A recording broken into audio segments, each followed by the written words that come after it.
नमस्कार. मी अमित कुमार शेलार. अमित कुमार शेलार यूट्यूब चॅनलवरून आपल्या सर्वांचं मनःपूर्वक सहर्ष स्वागत करतो. आणि आज आपण पहिल्यांदाच माझ्या चॅनलवरती आला असाल आणि माझं चॅनल अजून सबस्क्राईब केला नसेल, तर माझा चॅनल जरूर सबस्क्राईब करा. आपण ऐकत आहात माननीय श्री जगन्नाथ शिंदे यांच्या घुंगरू या कादंबरीचा भाग 5वा. पाचवडला ट्रक दुपारीच पोचला. ट्रक आल्या आल्या शेवंताबाईनं मॅनेजरला बोलावले. राजे हजर झालं. पाचवड रस्त्यावरचं गाव. रिक्षा आजूबाजूच्या गावात फिरव. अव पोस्टर 8 दिवसामागं लावले ती. ये बघ, तरी बी बोंगा वाजू द्या.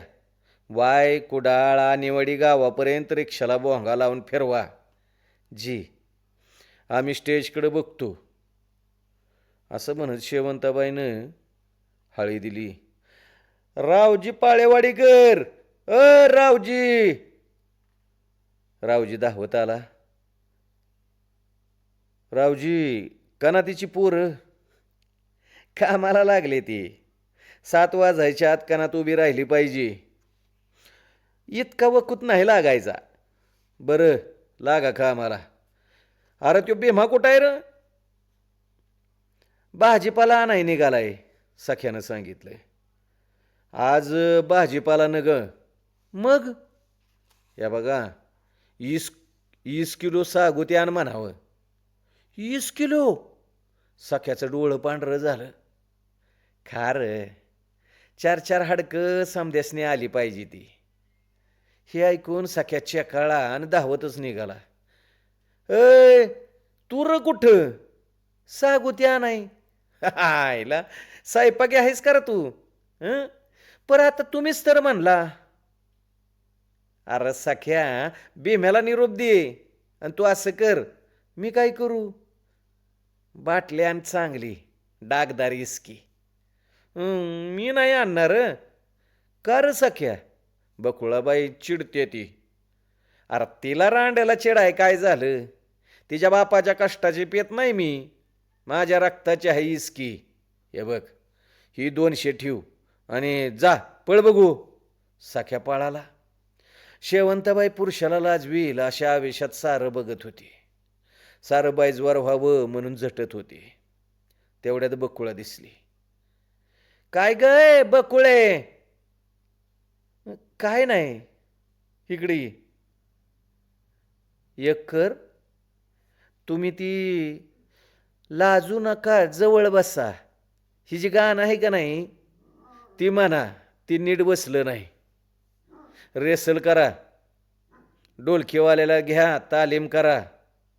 आय बकुळाचा कसनुसा चेहरा केला. काय झालं आय? आज मूड नाही ना ग? कसला मूड नाही? शेवंतानं आवाज चढावला. गाडी घेऊन जरा चक्कर मारून येते.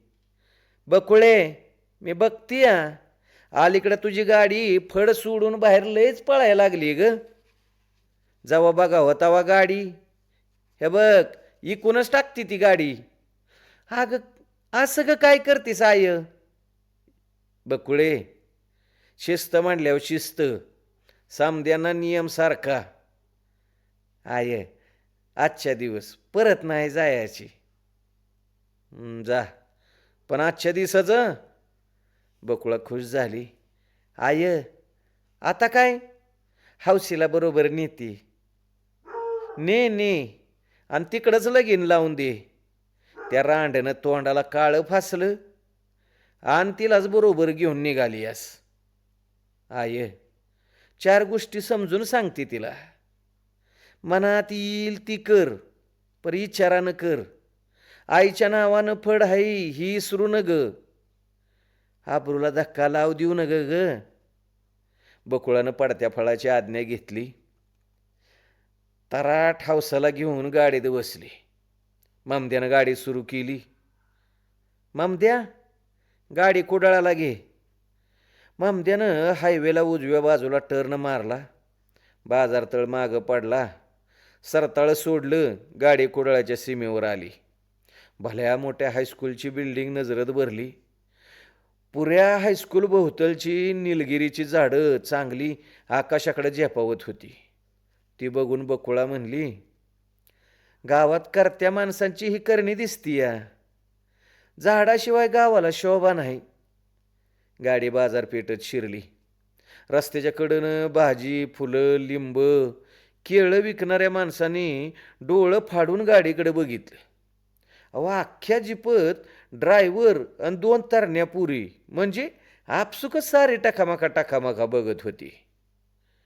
मामद्या, अरे कुणाला तरी विचार, पिंपळोबाचं देवाळ कुठं आहे? मामद्याने विचारलं. गाडी गाव सोडून उतरायला लागली. डाव्या बाजूचा बंगला डोळ्यात भरला. गाडी कुडाळी नदीच्या काठी होती. पिंपळोबाच्या देवळासमोर उभी राहिली. देवळासमोर भली मोठी कमान, दोन्ही बाजूला नव्यानं लावलेली झाडं, मधल्या भागात गुळगुळीत फरशी, त्याच्या दोन्ही बाजूला पायऱ्या, भाविकांना बसायला पवळी, त्याच्या मागं लोखंडी जाळी. जाळीच्या आत सदाफुली, गुलाब, चाफा, जुई, गुलाब, शेवंती, कितीतरी फुलांची झाडं. पुन्हा दुसरी कमान. मग पायऱ्या उतरून भिंतीकडे लक्ष जातं. भिंतीवर विठ्ठल रुक्माई, ज्ञानेश्वर, तुकाराम, गोरा कुंभार, साऱ्या संतांची मोठी मोठी बोलकी चित्र बघत राहावं असं वाटत होतं.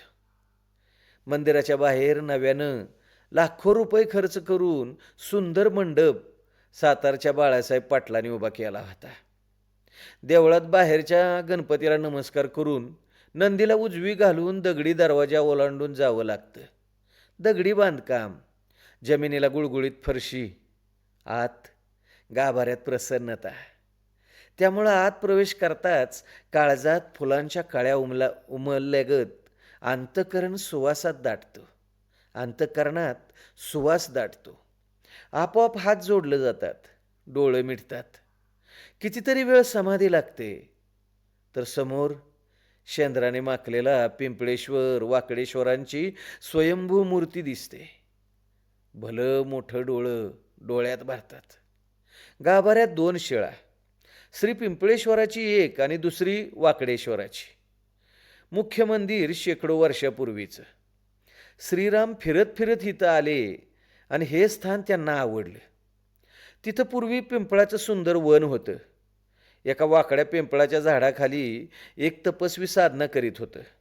तर दुसरे ऋषी नदीकाठी पिंपळाच्या झाडाला गर्द छायेत ध्यानस्थ होते. श्रीरामाने त्यांना वंदन केलं. ऋषीमुनींच्या जीवनाचं सार्थक झालं.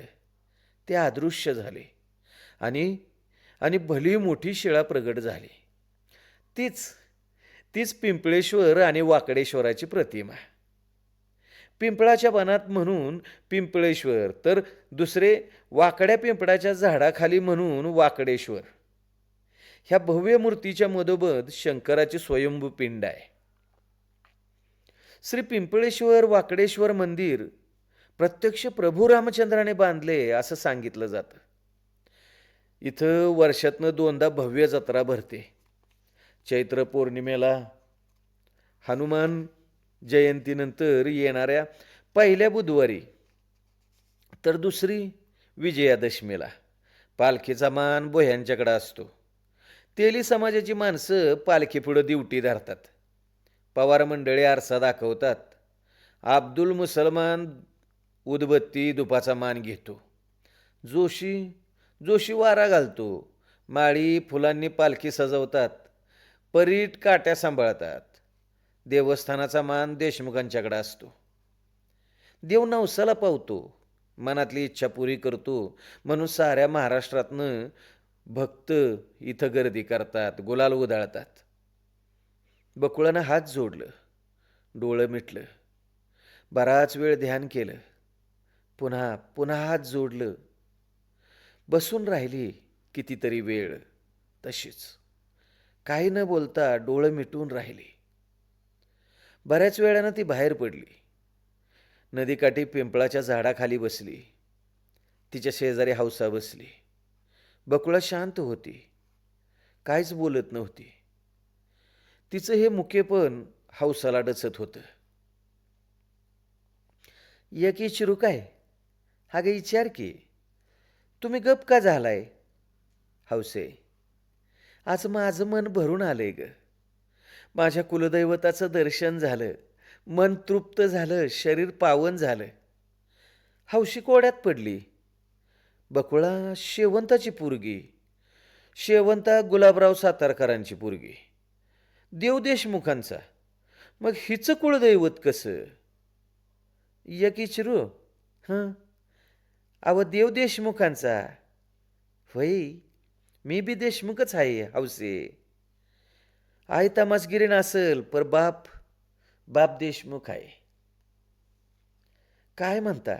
होय, माझा बाप देशमुख आहे. या देवाचा मुख्य मानकरी आहे. अव खूळ तर नाही लागलं नव तुम्हाला? नाही, खरं सांगते हौसे, मी देशमुखाची लेक आहे. शेवंताबाई पोटी जन्माला आले असले तरी रक्तानं देशमुख आहे. बरं, चल उठ, येळ झाला. पर हे बघ, कुठं बोलू न ग. आईच्यानं फटाच्या बाहेर सबूत नाही यायचा. हौसे, अगं लय दिस मनात होतं, कुळस्वामीनाला भेटावं, मनातलं दुःख बोलावं, मनातलं सांगावं, त्याच्या रावळात येऊन काळजातलं दुःख सांगावं. बकुळाचं डोळं पाणावलं. आज सपान पुरं झालं. मग काय मागितलं देवाकडं? बळ. कसलं बळ?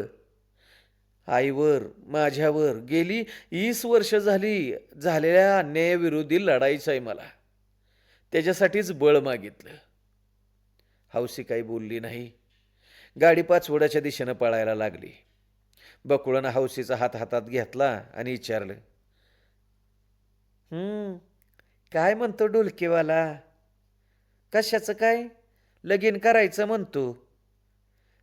नशीबवानच आहेस ग तू. कसलं नशीब डॉंबलाचं. लगीन केलं तर शेवंताबाई डोंगणावर लात मारून हाकललं. हे बघ, काळजी करू नका, मी आहे. खरं? तुझी शपथ. सुटली म्हण बाया, सुटली. पिंपळोबा तुम्हाला यश देऊ. हौसेनं आपल्या हाताची बोटं बकुळाच्या डोक्यावर कडाकडा मोडली. बकुळा फडावर आली तेव्हा स्टेज बांधून तयार झालं होतं. कानात उभी होती. रमजू लाईटवाला फोकस जोडत होता. राजा मॅनेजर त्या तिकिटाचं टेबल लावत होता. सर्वांची नेहमीचीच धावपळ चालू होती. बकुळानं आपलं आटापलं, हातपाय तोंड साबण लावून धुतलं, शालू नेसला, दागिनं गळ्यात घातलं, केसावर फणी फिरवली, मेकअप सुरू केला. तेवढ्यात शेवंताचा आवाज आला. बकुळा, ए बकुळा, काय गाय? बघ राजे काय म्हणतोय. मी काय म्हणतोय? तोंडाला तोंड कशाला द्यायचं? शब्दानं शब्द वाढतो. 20 एकतर माणसं आहेत, नाही तिकीट काढत तर नाही, मरू द्या, सोडावं म्हणतो. अरे परती बडी देंड, तिकिटाला पैसे नाही का त्यांच्याकडं? शेवंताबाई म्हणली. अव ती इरला पेटल्यात म्हणून आपण पेटून नाही जमायचं, मॅनेजर बोलला. अरे पर असं जर रोज व्हायला लागलं तर आपला तमाशा डोंबाऱ्याचा खेळ होईल. जा, पोलिसांना उभं कर, हप्ते देतो, आयर नाही करत. राजे नाराज होऊन निघाला तशी बकुळा म्हणली, थांबा राज. राजे थांबला. कोण आहेत माणसं? अव कारखान्यातलं पुढारी आहेत, साखर कारखान्यातली. असं? सोडा त्यांना. बकुळाच्या निर्णयानं शेवंताबाई चिडली. साखर कारखान्यातला पुढारी आणि मिळाल्यांना बेखा लागल्यात का काय? काय तर बाया. आय, अगं भुताखेताचं देणं दिलं म्हणायचं. आपण काही इथं घर बांधून राहायला आलोय का? हं? अगं 100-200चा पिंपळूबा नाहीतर वाकडूबावर गुलाल उधळला म्हणायचा. बकुळा म्हणाली आणि राज तिथनं निघून गेलं. पिंपळूबा वाकडूबा? शेवंताच्या काळजात चारं झालं. पोरीच्या तोंडी हे नाव कसं काय? बकुळा, आज दुपारी तू कुडळाला गेली होतीस का काय? बकुळा गप होती.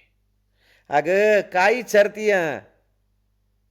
कोण बोललं? आय, कोण बोललं? बकुळानं उलटा सवाल केला. मी तुला काय विचारतीया? आय, तमाशा सुरू व्हायची वेळ झाली, चल आता. बकुळा सटाकली. शेवंताबाई बराच वेळ तशीच उभी राहिली.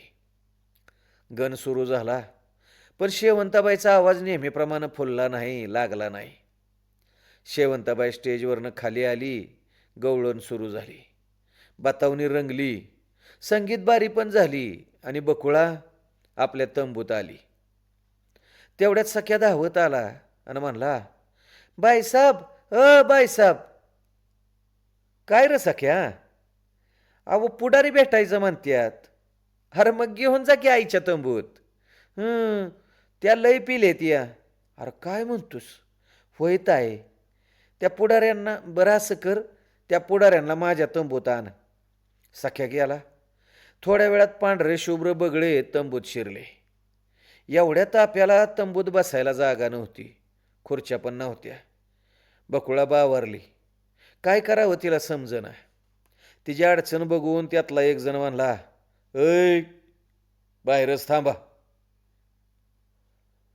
बाकीचे सर्व बाहेर थांबले.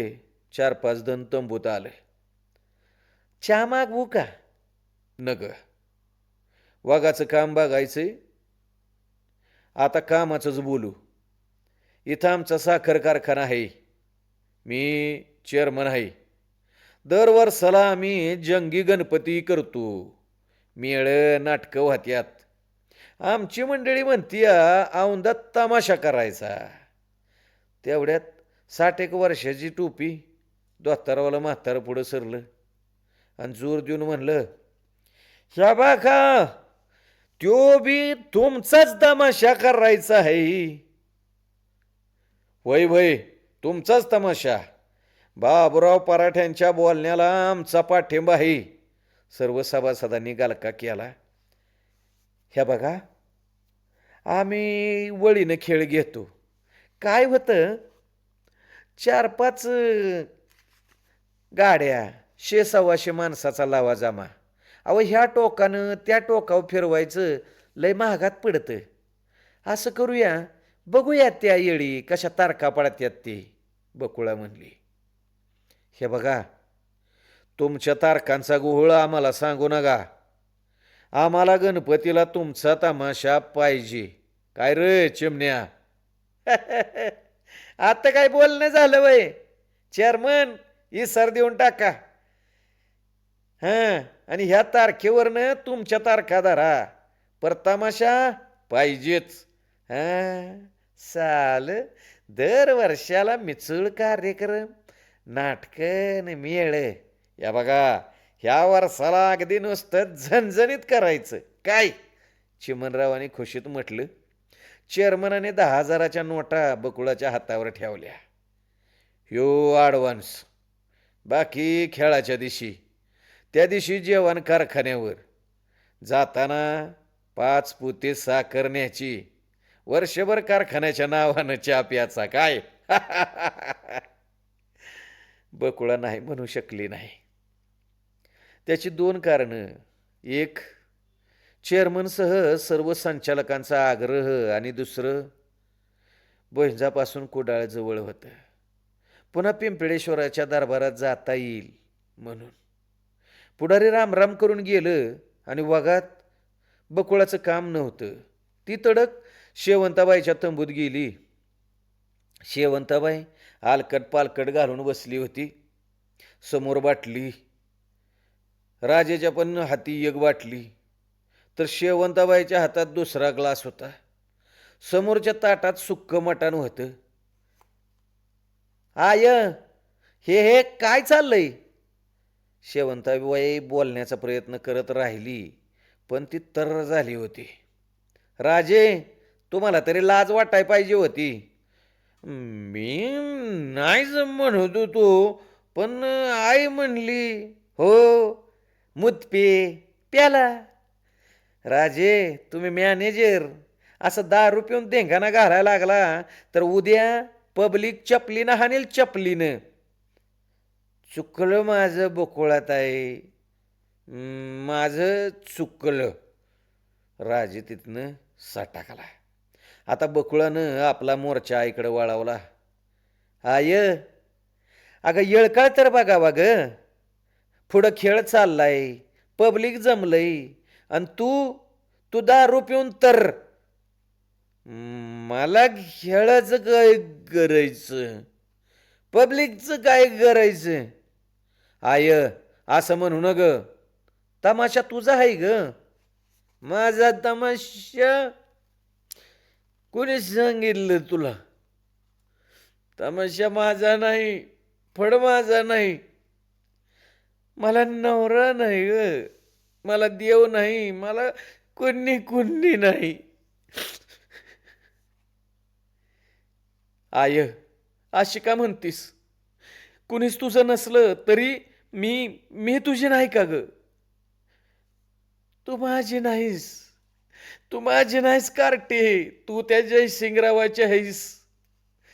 भाड्यानं दगा दिला मला, किरडीनं माझ्या पदरात टाकलं तुला, आणि नामाने रळाला झाला गांडू.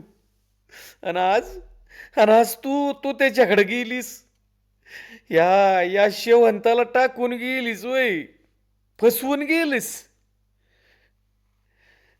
स्वतःवर तिनं शेवंताबाईनं राग काढत होती, म्हणूनच पित होती.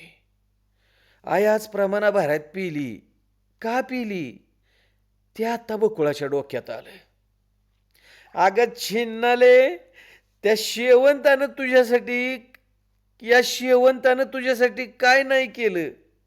आयुष्य कोरं करीत काढलं. कशासाठी? पुरीवर वाईट छाया पडू नये म्हणून.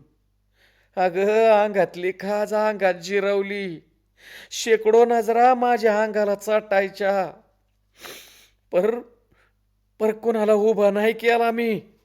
हा हा आत गेला तो मॅनेजर राजे. माझ्यासाठी मरतोय ग, जीव तुडतोय. पर हात अंगाला लावू नाही दिला त्याला मी आज पत्तूर. पर आज आज तू धागा दिलास ग, बापाकडे गेलीस. जा जा जा, कायमची जा. पिंपळुबाचं नाव घेतलंस तवाच मी ओळखलं तू कुडाळाला गेली होतीस, बापाकडे गेलीस, आईला न विचारता गेलीस. वैरीन वैरीन ग झालीस. शेवंताबाई बरळत होती. बकुळीनं तिला सावरण्याचा लय प्रयत्न केला, किंवा खरी परिस्थिती सांगण्याचा पण अजिबात प्रयत्न केला नाही, कारण त्याचा काहीच परिणाम होणार नव्हता. शेवंताबाई लय लय पिली होती, आणि ऐकण्याच्या समजावण्याच्या पलीकडच्या स्थितीत गेली होती. रसिक मित्र हो, आपण ऐकत आहात सिद्धहस्त लेखक माननीय श्री जगन्नाथ शिंदे यांची कादंबरी घुंगरू. महाराष्ट्राच्या भूमीवरती प्रत्येकाच्या मनाला आणि मानेला डोलायला लावणारी महाराष्ट्राची खरी लोकधारा जर कोणती असेल तर ती म्हणजे लावणी. घुंगराच्या तालावर आणि ढोलकीच्या बोलावर प्रत्येकाच्या मानेला डोलायला लावणारी ही तमाशा. पण या तमाशातील लोकांचे प्रश्न, त्यांच्या अडचणी प्रत्यक्ष अनुभवून आपल्यासमोर त्यांनी घुंगरू या कादंबरीची निर्मिती केली. ती कादंबरी आपण हौसेनं आवडीनं ऐकता आहात, याबद्दल आपल्या सर्वांचे मनपूर्वक हार्दिक आभार. त्याचबरोबर आपल्या मित्रपरिवारामध्ये ही कादंबरी आपण शेअर करीत आहात, तिला लाईक करत आहात, कमेंटसुद्धा करत आहात. आपल्या सर्वांचं प्रेम असंच लाभावं ही अपेक्षा. पुन्हा एकदा ऐकत रहा माननीय श्री जगन्नाथ शिंदे यांची कादंबरी घुंगरू.